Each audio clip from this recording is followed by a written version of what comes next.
চুরি করে, ঠিক না? আমি আপনি যা দেখি সেটার একটু নতুন মোড়কে একটু সুন্দর শব্দ দিয়ে ওরা ওইটাকে আবার ওপিনিয়ন হিসাবে চালায়। কিন্তু ডে টু ডে জার্নালিজম করা, একটা স্কুপ করা, এবং এই স্কুপটা যদি ভুল না হয় এটাকে ইনস্যুর করা ভয়াবহ বিষয়। এবং 65 বছরে তো আপনার হাত পা তো টানে যে না হয়েছে না হয়েছে, আর ওনার তো টানা উচিত আরও। ওনার চিলড্রেন তারা স্ট্যাবলিশ, দে ওয়ার্কিং, লাইক একজন আছেন অক্সফোর্ডে, আর একজন এনভিডিয়া এখন হচ্ছে ওয়ার্ল্ডের সবথেকে রিচেস্ট কোম্পানি। তারপর দেখেন উনি কিন্তু আমি যদি আমার দেশে যাই দেখি যে উনি কাজ করতেছেন। আমাদের ওনার ওয়ার্ক ইথিক্স থেকে অনেক জানার আছে। এর মধ্যে উনি দেখেন উনি জার্নালিজম করছেন, উনি পাবলিশিং করছেন, উনি আমাদেরকে অ্যাসিউর করছেন, আবার উনি প্রেস ক্লাবের পলিটিক্স করছেন, যাতে প্রেস ক্লাবের পলিটিক্সে সুস্থ ধারাটা থাকে। এটাও ওনার লাস্ট পর্যন্ত ওনার চেষ্টাটা, মানে উনি এত একটা কর্মী একটা মানুষ, কোনো কিছু কিন্তু উনি তো বাদ দিচ্ছেন না। আমরা তো কাজের জন্য বেঁচে থাকি, আমাদের মূল আইডেন্টিটি তো কাজ কাজ কাজ কাজ। তা আমাদের একটা খুব অসুস্থ একটা মানে ধারা তৈরি হয়ে গেছে যে কেউ 50 বছর হলে সে আর কাজ করতে চায় না, এই তুই কর।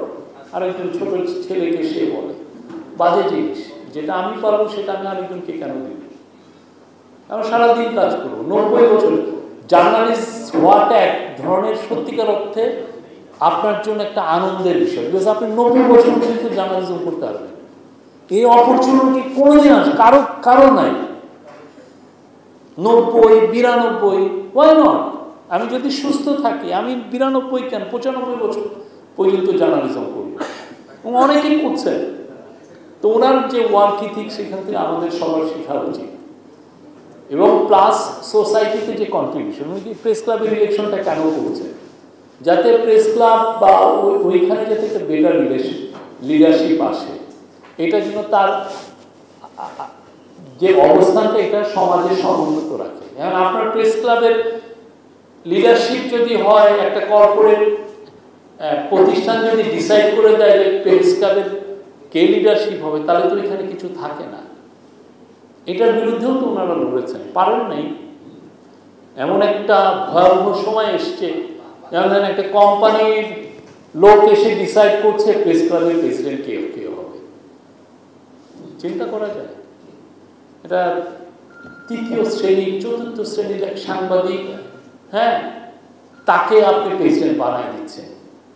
তার হাজবেন্ড এসে আবার ওইখানে ডিসাইড করছে কে জিতবে আর কে জিতবে না। কি ভয়াবহ একটা বিষয় না? আমাদের তাহলে কি আমি জাতির বিবেক হয়ে আমরা আসলে একটা কর্পোরেট ইয়ের সাথে আমি পারছি না, ঠিক না? তারা এসে ডিসাইড করছে এ নিয়ে হবে। মানে আপনি ওই সময়গুলো যদি চিন্তা করেন, আপনি যদি ঠান্ডা মাথায় মেডিটেশন করেন যে কি সময়টা আমরা কাটাইছি, এই সময় সত্যিকার অর্থে আফজাল ভাই অনেকেই ছিলেন যারা আমাদের আলোকবর্তিকা ছিলেন, তারা আমাদেরকে পথ দেখাইছেন, এবং আমরা পথটা তাদের কারণে আমরা পথের লাইনেই ছিলাম। আমরা জানতাম হাসিনা পড়বে, কোনো ভয়ঙ্কর ডিক্টেটরশিপই তো থাকে না, হাসিনা থাকে নাই, এবং সে যেই ধরনের মেকানিজম করছে সেগুলোও তো টিকে নাই। আফজাল ভাই দেখেন, আমি এখন যে একটা প্রেস টিমে আছি, অনেকে বলেন ভাই আপনার পক্ষে আর জার্নালিজমে ফেরা সম্ভব না। আমার মনে হয় যে আফজাল ভাই যদি ফিরতে পারে আমিও পারব। ওনার আমি সবাইকে বলবো ওনার বইগুলো পড়তে, ওনার জার্নালিজমকে দেখতে, এবং ব্যক্তি আফজাল ভাইকে সামনে রাখতে। আমরা সত্যিকার অর্থে অবশ্যই আমাদের জার্নালিস্টদের পেনশন দরকার আছে, আমাদের গ্র্যাচুইটি দরকার আছে, সবই আছে। অনেকে একটা বয়সের পরে জার্নালিজম করতেও চান না, বাট আমাদের সবাই ব্রত হবে যে আমরা অনেক অনেক বছর ধরে জার্নালিজম করব। আমি যতদিন ধরে জার্নালিজম করবো তত আমি আমার দৃষ্টি দিতে পারবো, কারণ আমার দৃষ্টি, আমার এক্সপিরিয়েন্স আমার নিউজকে মানুষের কাছে গ্রহণযোগ্য করবে। আমি আফজাল ভাই আমাদের মধ্যে আরো অনেক বছর থাকে এই দোয়া করি। আমরা ওনার স্নেহ ধন্য হই সবসময়, এটাও চাই। এবং উনি আমাদেরকে মাঝে থেকে আমাদের সাথে ওনার সাথে আমরা স্কুল কুইজে আরো কম্পিটিশন করি, একদিন ওনাকে হারাতে পারবো ইনশাআল্লাহ। Thank you.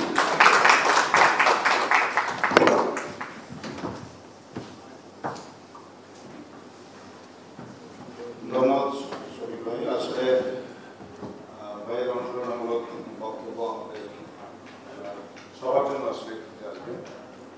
আমাদের মাঝে উপস্থিত আছেন বার্তা সম্পাদক আমাদের রিয়াজ হোসেন ভাই।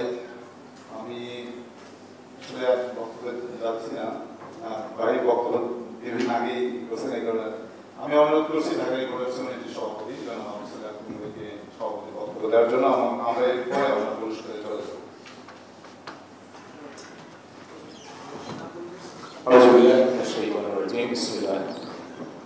সম্মানিত প্রধান অতিথি মঞ্চে আছেন আপনার, যাকে আমরা আজকে সম্মাননা দিচ্ছি, আসলে তার ব্যাপারে তো অনেক কিছুই শুনলেন। আমার কিছু বলার না, আমি কি বলবো, মানে আমরা কতটুকুই বা তার সম্পর্কে জানি। তো আমি তার রিপোর্টগুলো যখন পড়েছি তখন অবাক হয়েছি এই কারণে যে আমি আন্ডারওয়াল বলেন আর ওপেন ওয়াল বলেন, এর অনেককে আমি চিনি, জানি, সম্পর্ক বলেন, ভালো সম্পর্ক বলেন, খারাপ সম্পর্ক বলেন, আছে আমার সাথে। কিন্তু যখন ভাইয়ের রিপোর্টগুলো আমি পড়লাম, আমি প্রত্যেকটা রিপোর্ট পড়েছি আর অবাক হয়েছি যে এত ইনফরমেশন কোত্থেকে পেয়েছে। আমার জন্মই হয়েছিল ক্রাইম রিপোর্টিং দিয়ে।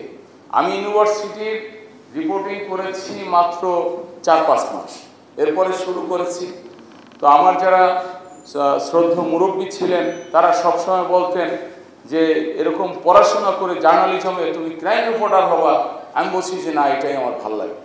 তো আমি এত বছরের ক্রাইম রিপোর্টিং শেষে যখন ভাই রিপোর্টগুলো পড়ছি, আমি প্রত্যেকটা লাইনে লাইনে আমি অবাক হয়েছি যে এত ইনফরমেশন, প্রত্যেকটা লাইন তথ্যে ভরা।